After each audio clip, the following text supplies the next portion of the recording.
Most of what we produce is online. A piece of paper was completely alien to us. Now, I know that's not the case for everybody, but that was the case for us, especially with a staple in it. You know, what am I going to do with that?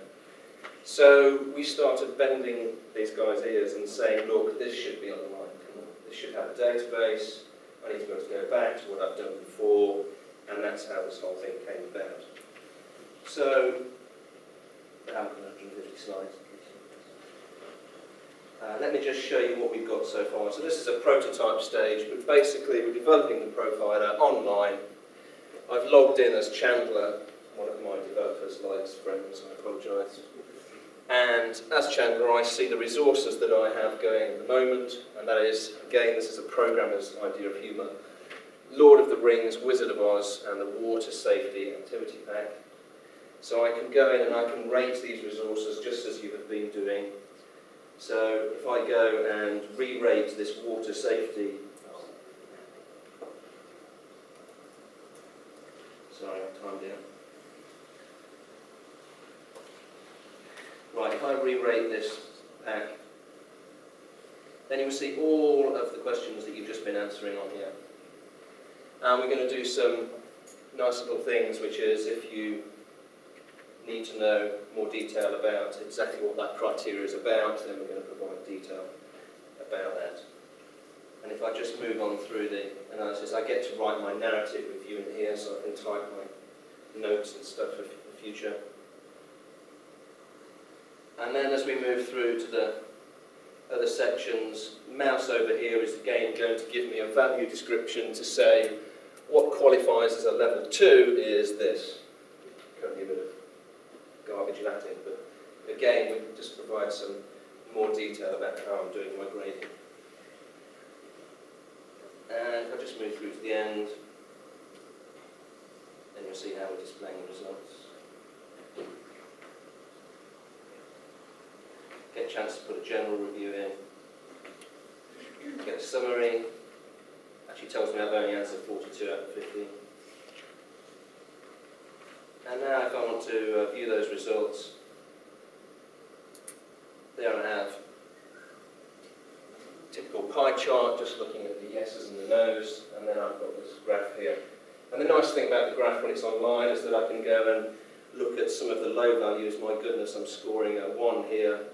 What was I scoring a 1? And so I can sort of interrogate the graph as I go. And then the final thing to say about this is that as I'm logged in, you'll see there was this Ask CSEC to review. So once I've looked at my own resource, while I'm developing, when I've finished, I can actually go to these guys and say, actually, I'd really like a third-party opinion on this, please. Would you mind taking a look at it? And they can tell me, no, because you're bored and we don't like you and we make you present at the end of the day. Any questions? Great, you can go ahead. Usually I have a question. Oh, sorry, go ahead. Who would use this? This profile, this is this online. This is available to all, free of charge. I'm going to use it as a resource developer. I assume other people will use it as people who are commissioning resources or looking to maybe use resources. Anybody and everybody. As we didn't get through to past page 1 though, but there's ratings, isn't there? What standardises summons 2 and 3, 4, you know? Well, from my, I'm going to come to you in a minute. From my perspective, we're going to provide little descriptions, as I said, on mouse over. We're going to try and tie down exactly what constitutes a 1 or a 2. But that content is coming from this young man here.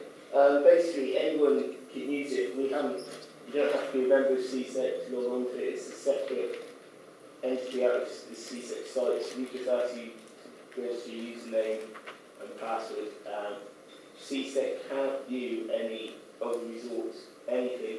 It can only view who's registered and the contact details, but it can't view any results or anything until you've asked CSEC to review. So that's all done. You can only see it when you've asked us to review, and then we get a copy sent to our inquiry app. As for the standardising, this is where we've come to up until last week, so it just had the descriptor. This one, some of these probably need changing or so. It just had descriptive, it didn't have yes or no, and as you go on through here, it didn't have what would you rate for criteria A in section B. It wasn't split 1, 2, 3, 4. It just had a no section. So with this, and one of our partners who was using it, very clearly said, well, what would be really useful for me would be, if I had the best fit, so I know what a 4 would look like, I know what a 3 would look like, I know what a 2 would look like. And you're like, actually, that's obvious. So we went away and quickly developed it. So in a journey pointed out a couple of wordings that were quite wrong. So that's how we're trying to help standardise it as much as we can. And, sorry, keep asking. Who benefits from the rating? The user.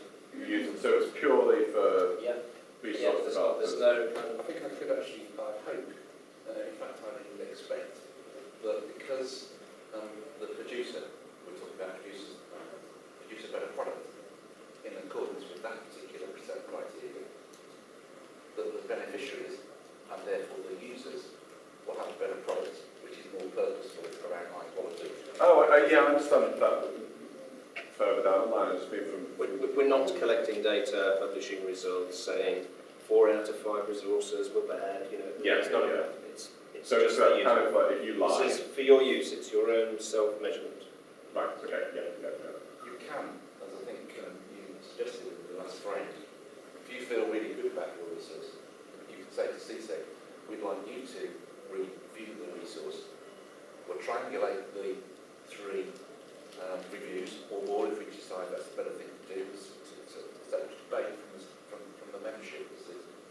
We would then collate those reviews, that's the triangulation process. And if we are in harmony, and it's your resource, we might say to you, would you like CSEC to make this known? Right. Okay. And we will give a narrative, not a rating. We'll say what it does and what it doesn't do.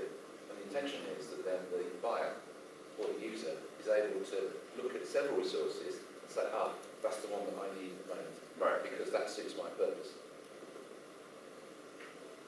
Yes? Yes. I think the reassuring thing should be that no resource is going to meet all of these criteria, Oh, no. especially not in that middle section, because it's impossible. But it does mean that a teacher or a practitioner can look at a range of resources and say, okay, I'll have that one for that, and I'll have that one for that, and I'll do something myself to fill this gap, because there isn't no resource that fills this gap. And can I say, from a developer's point of view, you get very close to the material. You develop tunnel vision when you're in a project, and anything like this which lets you take a step back or sideways, as it were. I mean, we personally would ask somebody else within the team that's not working on the project to run this as a sort of external but internal set of eyes, if you like. Anything is really valuable. So that's my perspective on this. I understand yours is different. As a developer, that's the benefit. I think that's an interesting point on that, because certainly with the development of a book series, as we do, and a branded concept with Harry's World, the one thing I can see missing here is a rather key group, which is children. Now, we put everything in terms of our development, as we develop each book, as we develop new characters, new branded concepts, product lines, etc. We put that in front of a focus group, and we take this into the schools, our schools outreach program. That is fundamental feedback. We were lucky enough to have